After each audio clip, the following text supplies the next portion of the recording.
Je devais avoir environ 6 ans parce que je n'allais pas encore à l'école. Ici, derrière ce mur, près de Capelle, on est venu avec mon papa essayer le cerf-volant qu'on avait construit. Et je suis venu buter contre ce mur en tirant la ficelle de mon cerf-volant qui volait.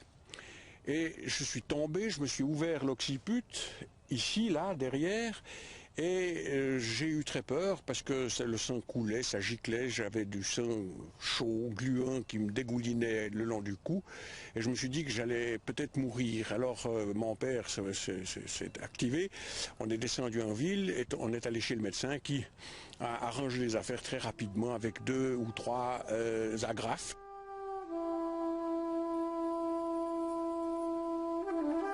Devant cette espèce de miracle dont je me sentais l'objet, c'est-à-dire le sang qui s'arrête de couler, je me suis dit, mais ça, faire ce métier, c'est merveilleux, je vais devenir médecin.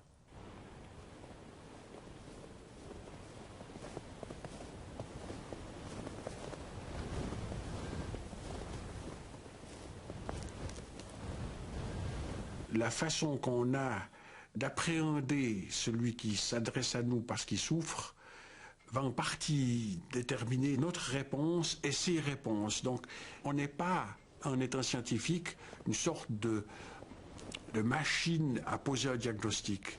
On est un être humain qui essaye, dans le brouillard, de comprendre quelque chose.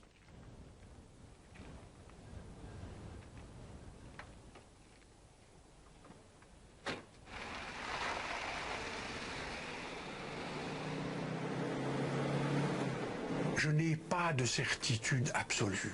Les gens qui ont des certitudes absolues me font peur. Ils sont toujours prêts à construire des bûchers et à y brûler les hérétiques. Charles ne fut pas brûlé vif, même s'il est monté plusieurs fois sur le bûcher. 30 ans après le film que lui consacre Alain Tanner, nous retrouvons l'homme pour une rencontre singulière. Un dernier voyage aussi.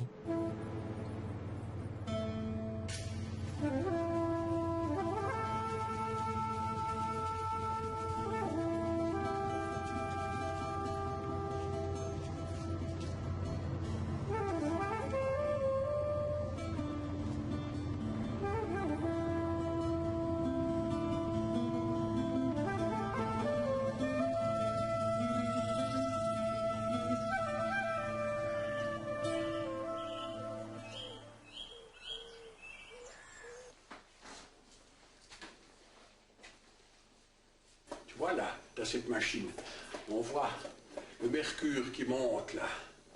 Puis maintenant, je vais le faire descendre. Voilà. J'entends le bruit du cœur. Il monte vite puis descend doucement.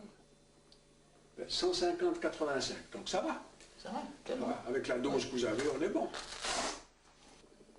Quand on approche de quelqu'un, il y a tous les sens qui sont en éveil.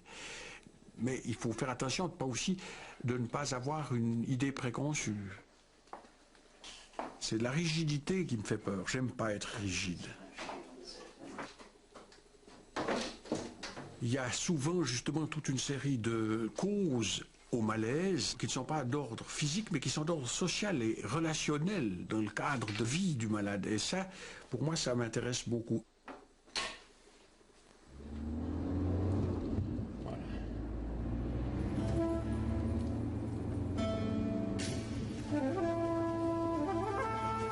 Charles Bugnon est né à La Chaux-de-Fonds en 1924.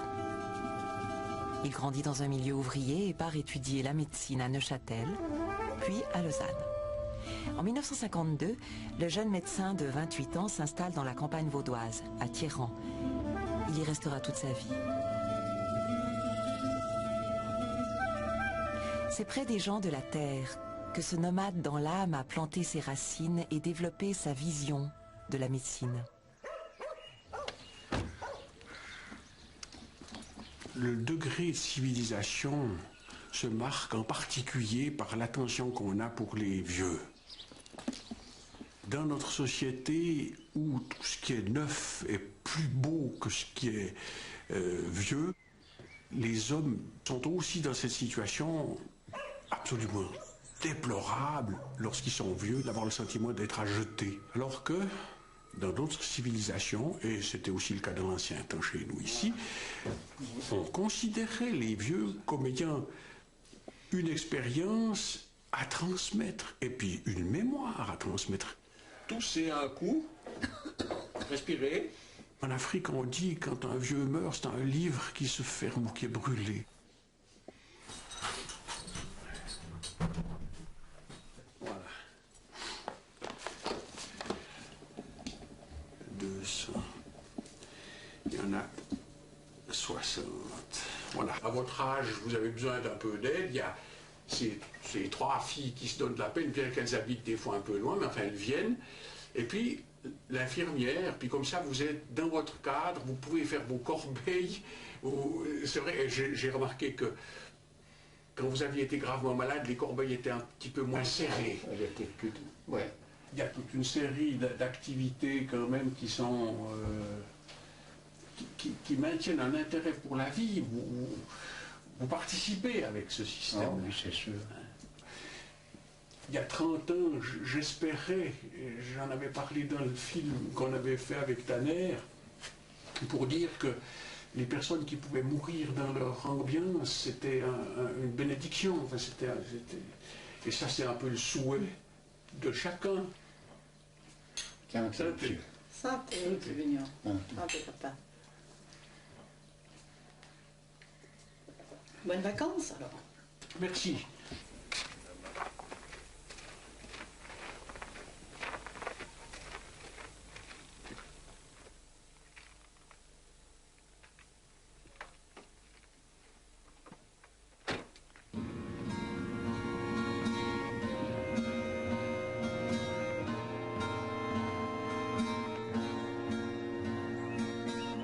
Toute sa vie, ce pionnier va s'engager dans des combats et résister, sans jamais se laisser abattre.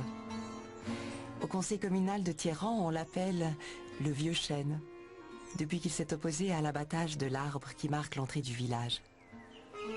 Jeune étudiant, Charles voulait devenir médecin de brousse. Finalement, il a décidé qu'il y avait suffisamment à débroussailler par ici.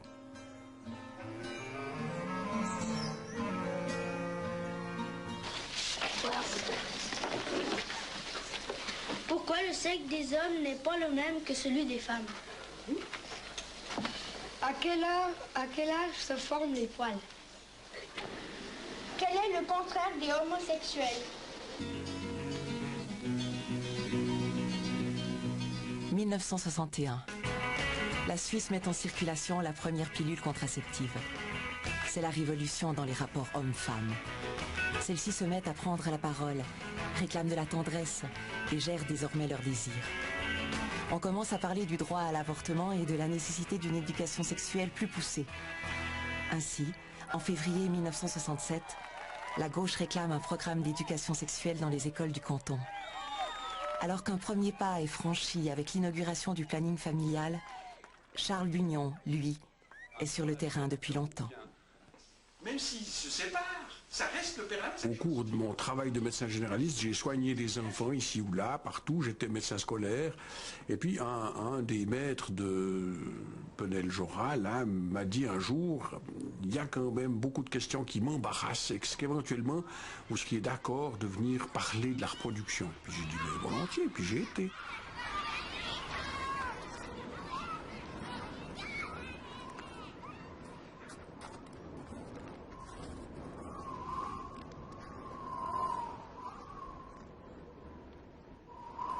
Voyez-vous, le problème sexuel, c'est un vaste problème auquel vous êtes déjà certainement sensibilisé par votre âge. Vous savez que lorsqu'on est petit, eh bien, les tout petits enfants ne s'occupent pas des garçons et des filles. Jusqu'à 3-4 ans, ils ne voient pas la différence. À partir d'un certain âge, tout à coup, ils se rendent compte qu'il y a des garçons, qu'il y a des filles, qu'il y a des messieurs, qu'il y a des dames, etc. Et petit à petit, vous allez arriver à l'âge mûr et vous allez être capable de faire des enfants comme vos parents vous ont fait. J'avais remarqué dans ma clientèle que chaque fois que les gens abordaient les problèmes de la sexualité, ils n'avaient pas de vocabulaire à leur sujet. Je me souviens en particulier d'une femme qui me disait « il faudrait venir voir mon mari ». Puis je dis « oui, qu'est-ce qu'il a ?»« il a mal à la branche ». Elle savait bien que ce n'était pas le mot juste.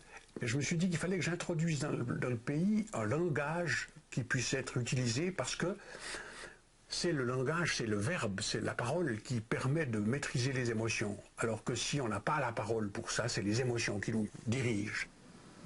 Les hommes sont vite satisfaits lors des relations.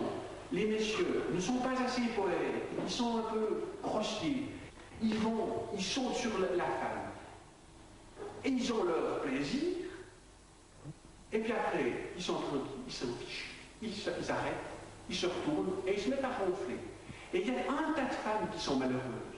Parce que justement, les femmes, toutes les femmes du monde, elles sont beaucoup plus sensibles à toute cette ambiance qui entoure.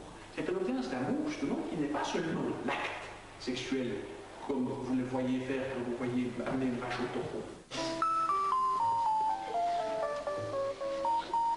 Les gens avaient l'impression que si on ouvrait un petit peu la fenêtre à des enfants, on allait avoir des histoires de sexe dans tous les coins, qu'ils allaient sortir de l'école pour immédiatement se mettre à faire des exercices pratiques, ce qui n'était pas vrai du tout.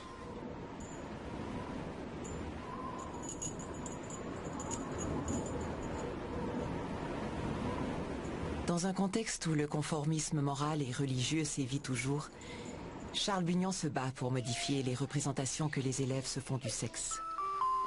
On l'accuse alors de vouloir déboucher la jeunesse. Le film d'Alain Tanner, diffusé le 7 mai 1968 sur la télévision suisse romande, provoque un véritable tollé. Le jeune médecin perd un tiers de sa clientèle et se retrouve seul dans la tempête. C'est cependant grâce à ce film que le tout nouveau centre médico-social de Pro Familia lui propose de s'occuper de l'éducation sexuelle des jeunes. De 1969 à 1990, Charles Bugnon en sera le médecin responsable. Il visitera avec son équipe des centaines de classes du canton. Je sais pas.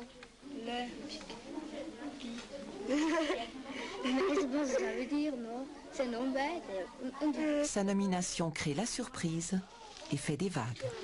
Je savais qu'il y avait des gens qui n'étaient pas très pour, et je savais aussi que parmi les médecins, disons dans la faculté, il y avait un certain nombre de gens qui se disaient c'est un excité, c'est un type un peu bizarre. J'avais déjà eu l'occasion de voir le directeur de la maturité me dire il eût mieux valu pour la société que vous ne fussiez jamais admis à la faculté de médecine. Eh ben bon, je savais qu'il y avait des gens qui étaient contre. Et puis il y en avait toujours, et je me disais il y en aura toujours. Pour les garçons, qu'est-ce qui est important dans ces étapes-là? Quel est le stade que vous aimez bien? N'est-ce pas? On aime toutes les étapes. Toutes les étapes. Ouais, toutes les étapes. Chaque étape, c'est une découverte. Il y en a qui sortent ensemble, puis ils ont pas de rapport sexuel. Et puis? Puis ils s'embrassent, c'est tout. Ils se voient, et puis c'est tout. Et puis ils ont quand même du plaisir. Oui. Qu'est-ce que vous pouvez faire les filles à ce moment? Pour aider les jeunes à vivre leur sexualité de manière harmonieuse, Charles Bugnon va débarrasser l'éducation sexuelle de ses aspects répressifs. Ça ou pas? Vous arrivez à vous imaginer cette situation bien pas? Le sexe, c'est à la portée de la main de chacun, pas seulement des prêtres, pas seulement des avocats, pas seulement des médecins, mais de tout un chacun. Je voudrais former une équipe dans laquelle il y ait des médecins, parce qu'il me paraît absolument important que sur le sujet de la sexualité, la médecine soit présente. Parce qu'effectivement, un des dangers que l'activité sexuelle fait courir aux gens qui la pratiquent, il y a des maladies qu'il faut connaître et puis par conséquent combattre et faire de la prévention. Donc les médecins sont indispensables. Mais c'est pas seulement ça qui compte. C'est aussi ce besoin que tous les êtres humains ont d'avoir de la tendresse, de pouvoir aimer et de pouvoir être aimé. Et pour moi, c'était ça qui était le primum movens, le moteur. Et qu'après coup, la réflexion sur les dangers peut venir. Mais il ne faut pas donner la réflexion sur les dangers d'abord. De quoi est formé le sexe de la femme et de l'homme? Comment fait-on pour sortir l'enfant du ventre quand on ne peut pas le sortir d'où il sort? Depuis quel âge on a des enfants? Donc je savais que pour aborder un sujet aussi difficile que celui-là, il y aurait des émotions et que parmi ces émotions, il y en aurait des bonnes et des mauvaises, mais que le fait de susciter des émotions était loin d'être une mauvaise chose, au contraire une bonne. Et j'ai toujours pensé que ce qui était important, ce n'était pas tellement le discours en lui-même que le climat dans lequel il était émis.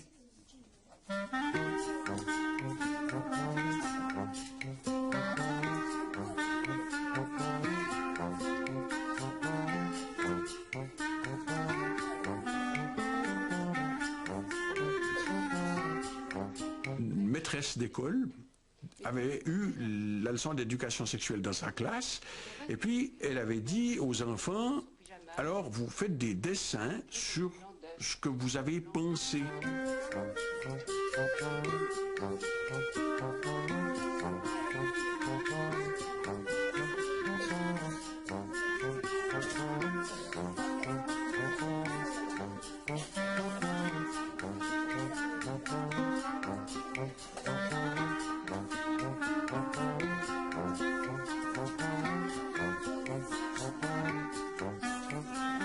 Il y avait des dessins, dont un en particulier qui avait affolé le public. C'était une rue où il y avait des femmes en vitrine qu'on pouvait aller choisir. Au fond, c'était la rue des bordels. Et cet enfant avait dessiné ça en disant, dans la sexualité, il y a aussi ça chez nous, il n'y a pas, mais ça existe. En janvier 1973, ces dessins paraissent dans le quotidien 24 heures et provoquent la polémique. La maîtresse est menacée de renvoi.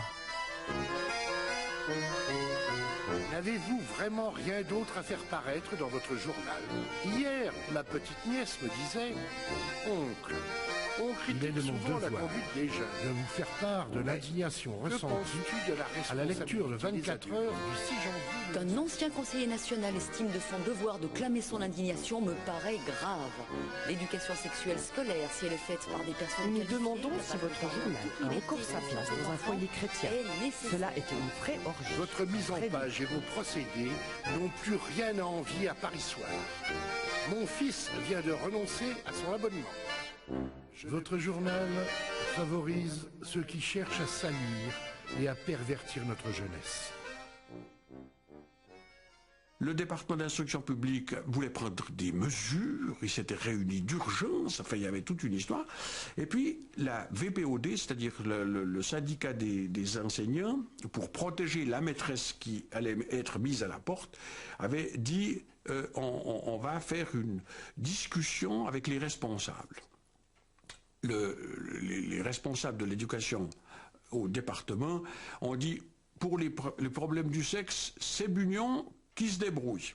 Personne n'a voulu venir. Moi j'y étais et la salle était bondée. Mais il y avait évidemment tous les extrémistes, il y avait des gens de la faculté de théologie, il y avait des gens d'extrême droite, il y avait la Ligue marxiste révolutionnaire qui m'ont traité de mauvais.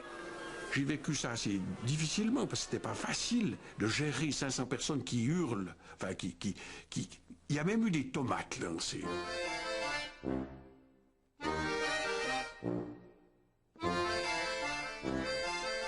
Le médecin de Thierran apprend à ses dépens que l'on n'ouvre pas impunément l'armoire au tabou. Mais il débloque la situation et la maîtresse incriminée n'est finalement pas licenciée. 25 ans plus tard, l'éducation sexuelle a pris ses quartiers en Suisse romande. Et puis Juliette. Le climat de confiance que Charles Bugnon a créé pour faire parler les enfants entre eux et répondre à leurs questions s'est structuré en véritable modèle pédagogique, repris aujourd'hui par l'ensemble des cantons romans. Alors, vos premières questions, c'était pourquoi le sexe grandit? Et puis, ce qui m'inquiète, c'est de faire l'amour avec un garçon. Alors, j'aimerais tout de suite vous dire que ça peut bien se comprendre que parfois vous soyez inquiétés par des sujets qui concernent les grands, ou qui concernent, ouais, vraiment des grands adolescents, ou qui concernent des adultes. Regardez celui-là, ça me fait penser quand Christophe il a... Ah, ça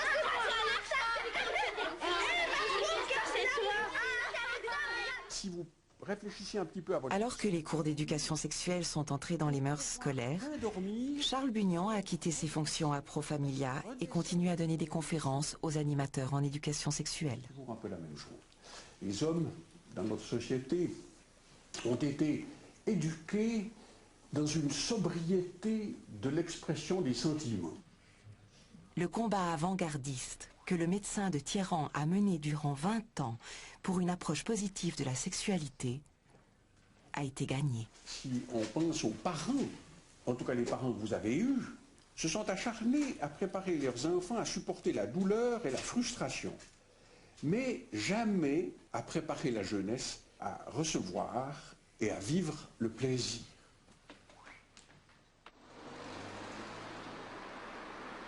Son côté combatif, Charles Bugnon le doit surtout à ses racines, qui sont à chercher du côté de la Chaux-de-Fonds.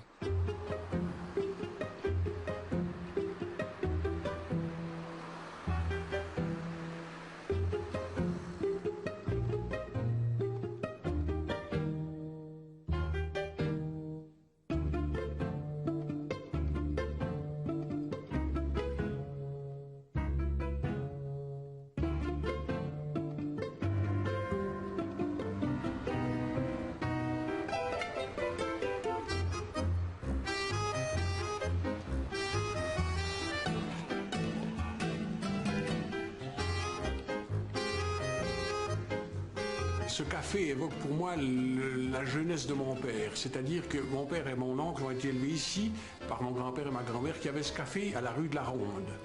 C'était près de la place du Gaz et c'était une région où, me racontait mon père, il y avait beaucoup de discussions sur le problème de la liberté. Il y avait des anarchistes, il y avait toutes sortes de gens qui se situaient, disons, sur la gauche des partis. Et mon père était syndicaliste, il est devenu syndicaliste en étant mécanicien. Et moi, j'ai beaucoup écouté, beaucoup pris de cette ambiance qui régnait justement ici, dans ces années après la guerre, disons pendant la guerre de 14 et puis après, où on débattait des problèmes de la liberté d'une part, et puis de la dignité de l'homme et de la capacité de changer, d'avoir des opinions, d'échanger les opinions sans étriper les autres. Et ça, pour moi, c'est un endroit qui a valeur de symbole pour tout ce que j'ai pu faire après. C'est ici, si on peut dire, la racine de certaines de mes coups de gueule, de certains de mes éclats, parce que je ne supporte pas l'injustice. Eh bien ici, il y avait justement une bande de gens qui, quand ils avaient trop bu, se faisaient sortir par ma grand-mère qui avait un grand balai. Voilà, c'était dans ce café.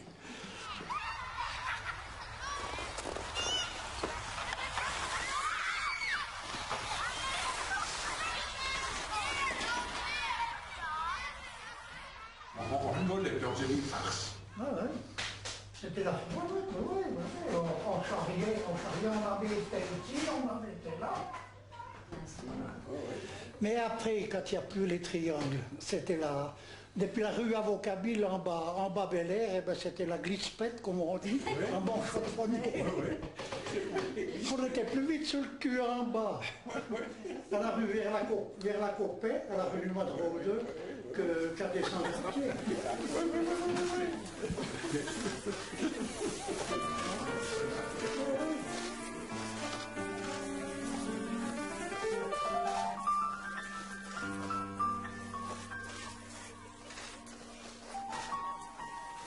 Moi, j'ai raté une certaine année et puis je suis redescendue dans la classe de Charles.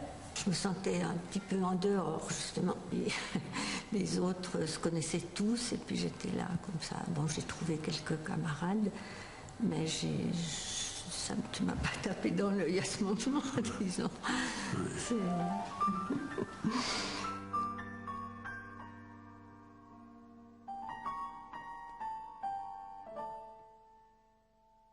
C'est après la course d'école au Tessin que là, alors, on a eu des déclarations claires, puis des sortes de décisions prises, et puis qu'ici, justement au gymnase, alors on était liés, puis on était toujours un peu ensemble. Et comme je m'affichais avec ma bonne amie, le professeur de français l'a maltraité, il l'a traité de petite vache. Et alors là, je me suis levé comme une furie en disant « Monsieur, vous voyez, un chevalier, preuve chevalier, monsieur, vous allez donner des excuses à cette jeune fille. » Il a éclaté de rire. Alors je suis sorti de ma place et je lui ai foutu une baffe aller-retour, ce qui l'a complètement stupéfié, et il est parti en courant se réfugier chez le directeur. Et puis moi je suis parti en claquant la porte tellement fort que les panneaux de la porte sont tombés.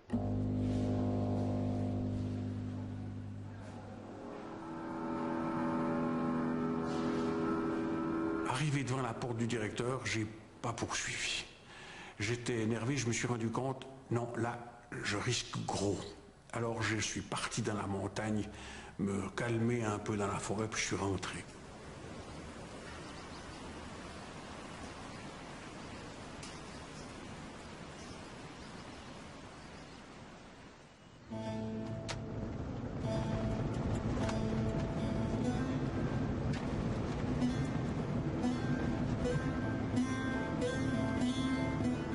Séduite, Jacqueline s'est donc embarquée dans la vie avec son remuant chevalier. En 1948, le jeune couple se marie. On sort de la guerre. Charles ne veut pas d'enfant, si c'est pour en faire de la chair à canon. Ce n'est pas parce que le monde est mauvais qu'il faut contribuer à son dépeuplement, lui rétorque Jacqueline. Sensible à ses arguments, Charles lui donne raison.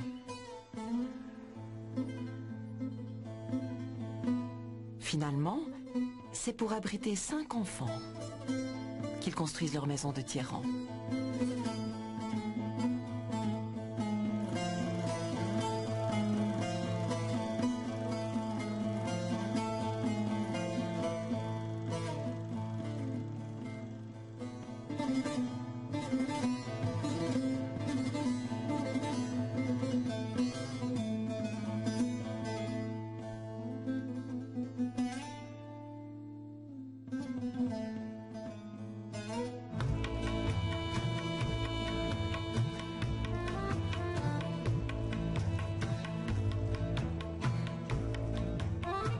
En 1966, mes enfants étaient américanisés et j'ai eu envie de faire des grands voyages pour leur montrer au fond d'où vient l'Occident.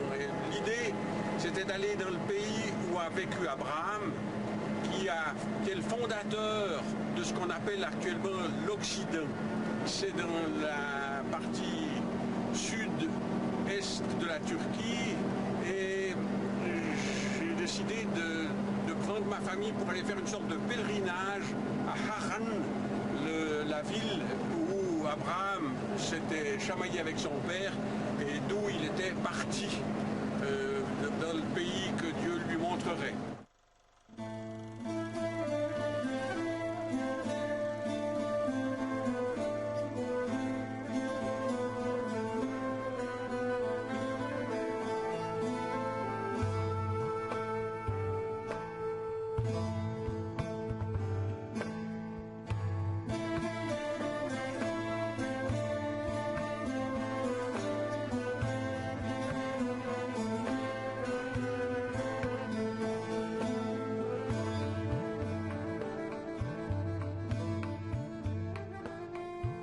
Je suis ici, je suis monsieur le docteur, je suis monsieur le conseiller communal, je suis monsieur le municipal, je ne sais pas à quoi. J'ai une sorte de puissance et là-bas, je n'ai plus rien que ma personne. C'est un entraînement à l'humilité et en même temps un moyen de satisfaire mon insatiable curiosité.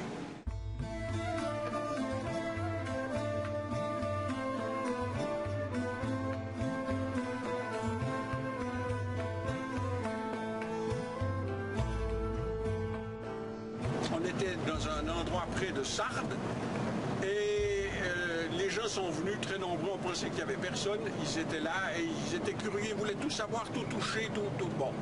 Et puis tout à coup, il y en a un qui est venu, c'était l'instituteur, il savait l'allemand. Alors on a parlé et puis il m'a dit mais je vais faire venir le poète. Et le poète, il est allé le chercher, il est venu, c'est un jeune homme de 18 ans comme ça. Ce poète a écouté ce que tout le monde lui racontait. Et puis tout à coup, il s'est assis, il a pris une certaine position et il a commencé un chant dans lequel c'était le chant du docteur avec 5 enfants et une seule femme qui voyage et qui va au pays d'Abraham.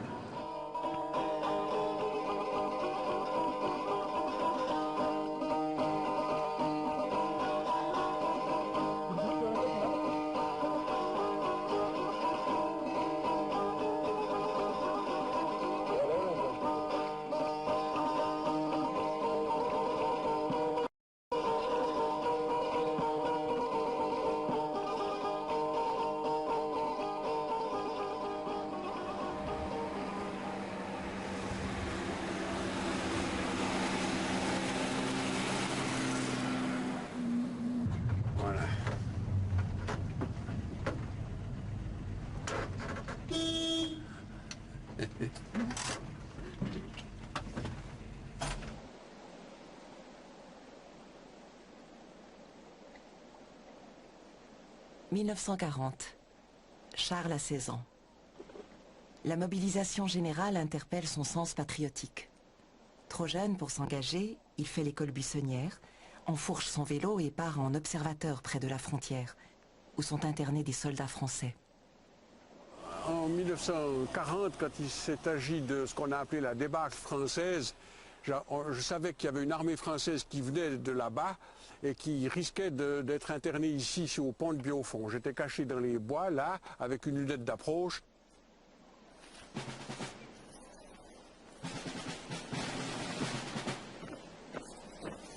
Je regardais les soldats français qui défilaient. Il y en avait environ 300 ou 400 qui déposaient leurs fusils. Ça faisait un grand tas de fusils, là. Moi, j'étais étonné de voir, au fond, pas de bataille. Et derrière le dernier soldat qui passait, il y avait un motocycliste allemand avec un habit de cuir noir qui, brusquement, s'est arrêté, a baissé la barrière. Il a bêtement allumé un cigare. Et moi qui m'attendais à voir un être terrifiant, j'ai vu un homme parfaitement normal. Alors je me suis inquiété en me disant, mais nom d'une pipe, comment est-ce possible que des gens qui ont l'air normaux, tout à coup se mettent à être des bourreaux qui envoient les juifs à la boucherie comme un troupeau d'animaux? Alors j'ai décidé à ce moment-là que jamais je n'obéirais à des ordres que je juge injustes.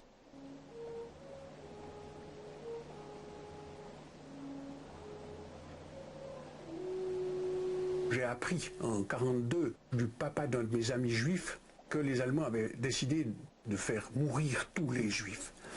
Et j'étais un peu horrifié en pensant à justement ces choses que les gens ne voulaient pas croire à l'époque, bien que ça se disait un peu. Et moi je le clamais puisque je le savais.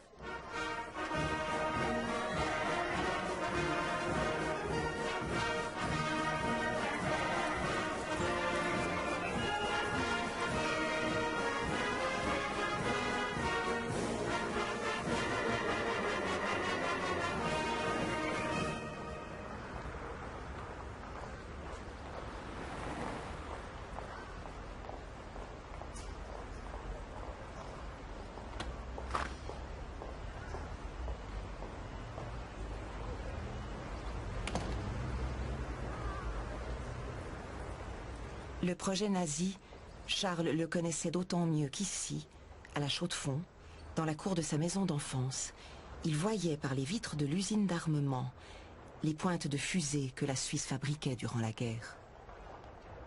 J'ai vu des experts allemands qui avaient des tranches d'officiers allemands qui venaient et moi je manifestais contre les nazis, enfin etc. Mes parents me disaient mais tais-toi, fais attention, ils sont plus forts que nous, ils sont autour de nous. Puis je disais oui mais ça n'empêche que t'es des salauds, etc. Ça s'est passé ici, on les voyait, donc les usines travaillaient à plein rendement. Au moment où les Suisses croyaient défendre leurs frontières, c'était en fait des usines qui travaillaient pour les Allemands. Ça, j'en avais bien conscience à ce moment-là. Et j'ai passé pour un méchant communiste en disant ça.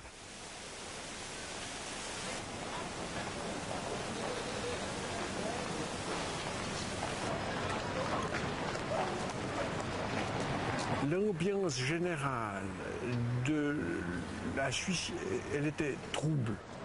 Ici, dans les gens qu'on connaissait, dans ce quartier-là, on savait que les Allemands venaient chercher la munition chez nous, on savait qu'on vivait grâce à ça, mais on était quand même mal à l'aise parce que c'était quand même une ambiance absolument sûre. On n'aimait pas les Allemands, les nazis nous dégoûtaient. Par contre, il y avait quand même une partie des gens qui aimaient bien l'ordre allemand.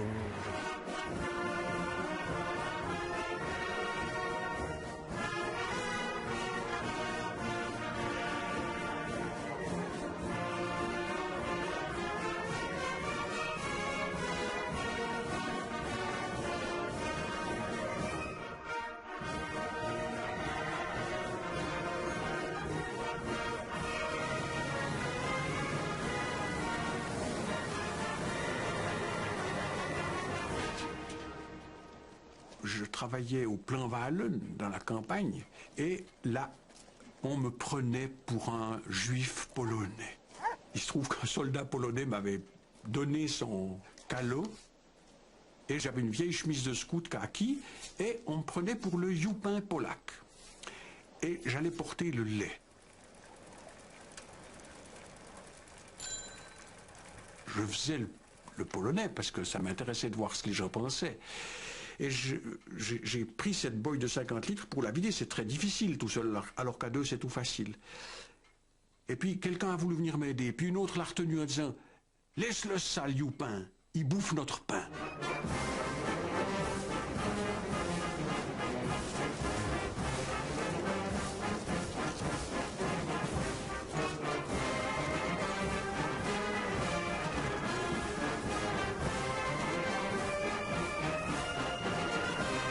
Après s'être fait passer pour fou et réformé au recrutement, Charles Bugnon est convoqué 10 ans plus tard comme médecin complémentaire non armé au château de Colombier près de Neuchâtel.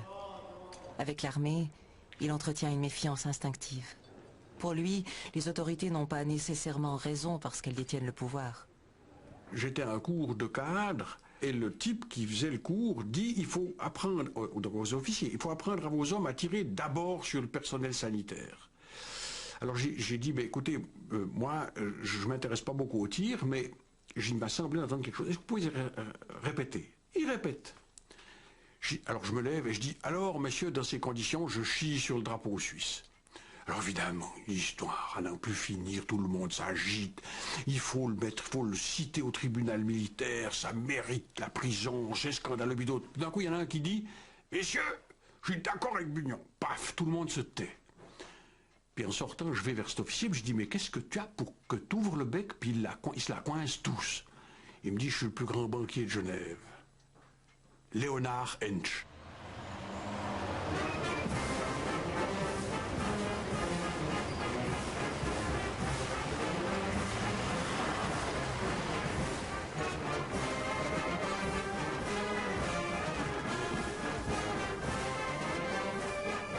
J'ai jamais douté qu'il fallait une armée, mais je voulais qu'on puisse la critiquer et non pas seulement voir dans l'armée la seule défense possible. Pour moi, résister, parce que j'étais impressionné par Gandhi, pour moi, résister, c'est beaucoup plus important, beaucoup plus profond. C'est pas seulement avec des armes, des pétoires et des trucs de ce genre qu'on peut résister. C'est à l'intérieur de soi, résister à l'injustice.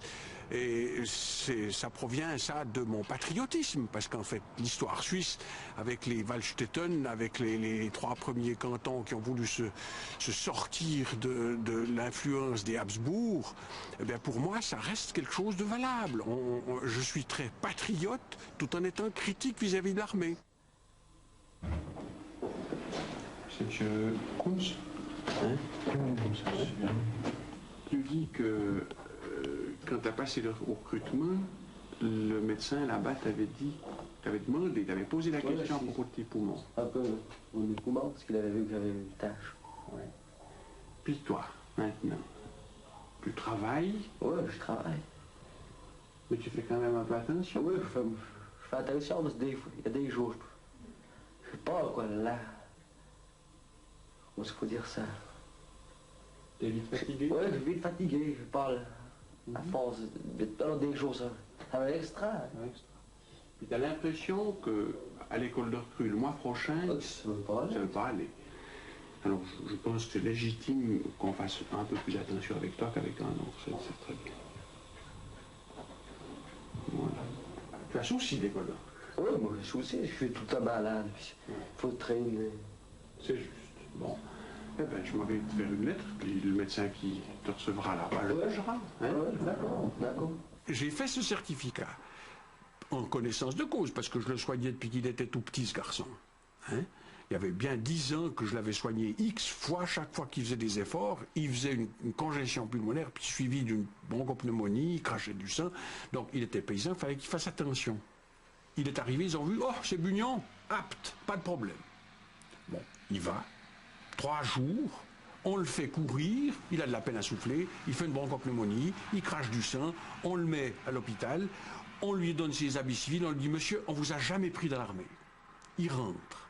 Puis je dis, mais c'est l'assurance militaire. Vous êtes tombé malade au service. Je les avais avertis. Non, non, non, non, faut pas faire d'histoire, etc. Alors après, en ayant vu le film, il y a des gens qui ont dit, vous voyez, il fait des certificats de complaisance. Et dans un rapport de police à mon sujet, ça a été cité, ça. On a vu à la télévision qu'il fait des rapports de complaisance. Alors qu'en fait, c'était vrai. Pas.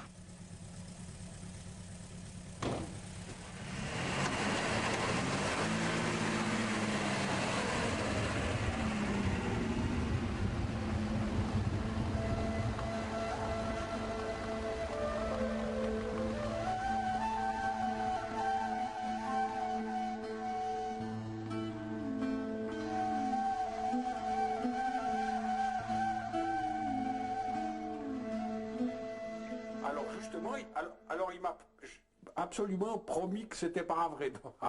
Donc il me ment. Bon, alors c'est bien.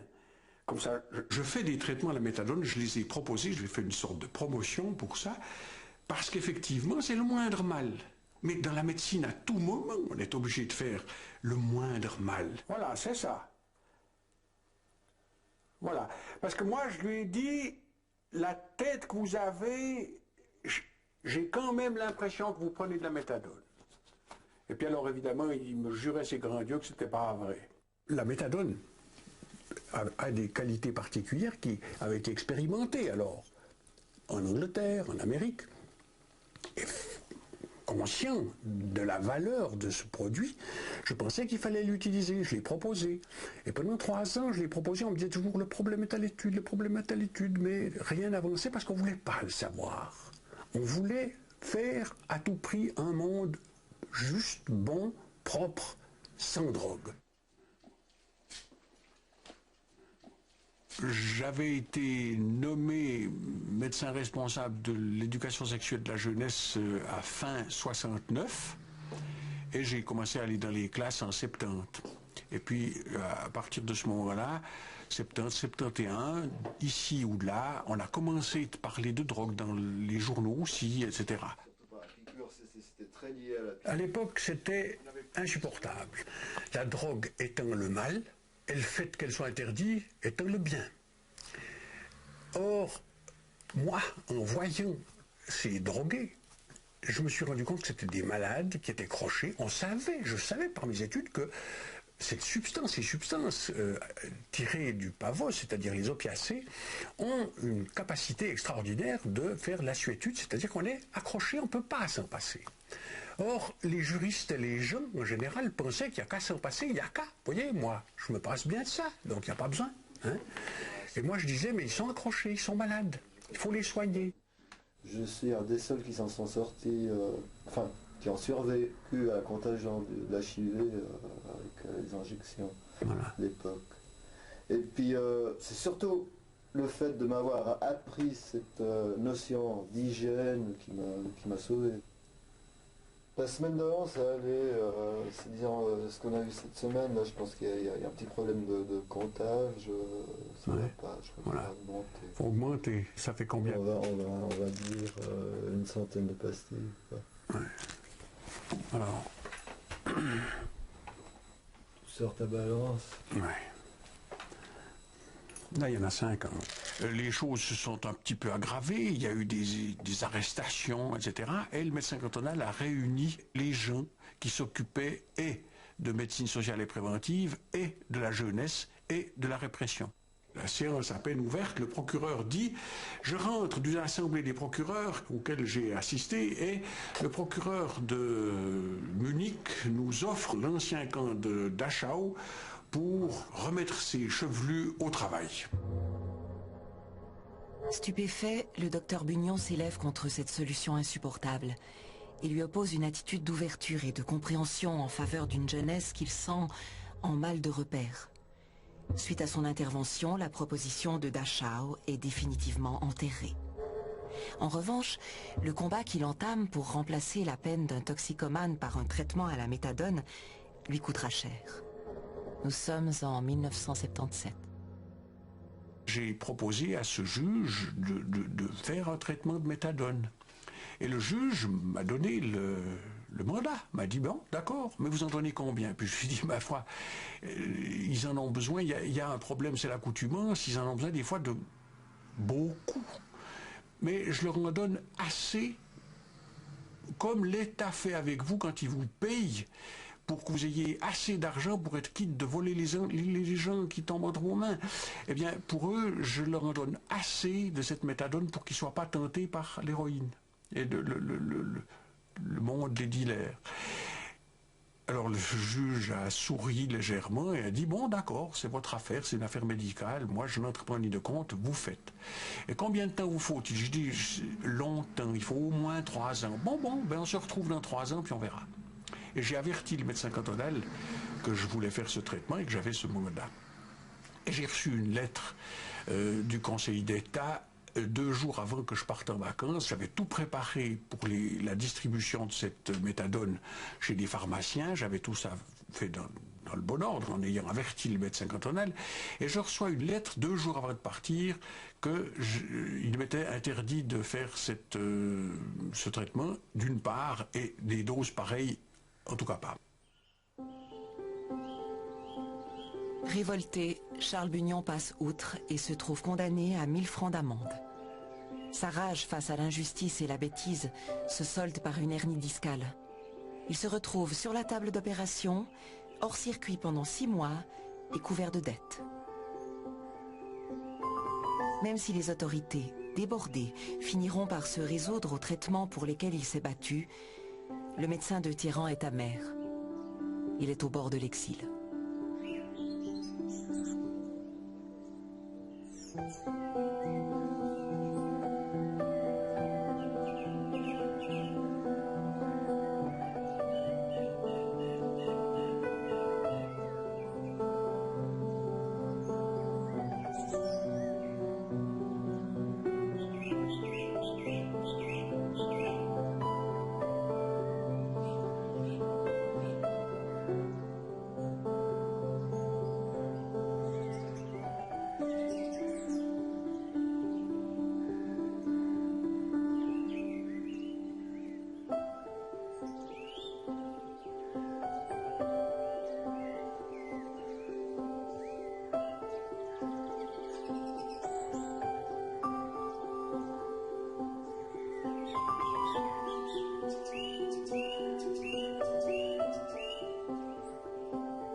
L'incertitude ne me fait pas peur.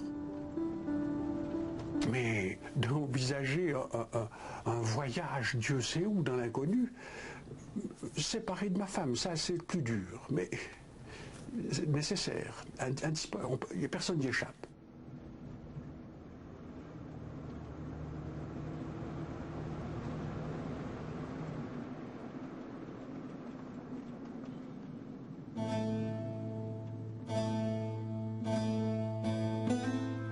J'ai eu un rêve assez extraordinaire. Je me voyais grimper une montagne péniblement, qui était très abrupte. Je faisais quelques pas en avant, puis je retombais en arrière, etc. Puis au haut de la montagne, il y avait 4 personnages qui avaient l'air d'être en discussion. Et ces 4 personnages, j'ai cherché à les voir tout en grimpant, et je me suis rendu compte qu'il y avait Abraham, Élie. Abraham était son frère en brun, Élie en blanc, Pythagore, curieusement, en noir, et le Christ en crème.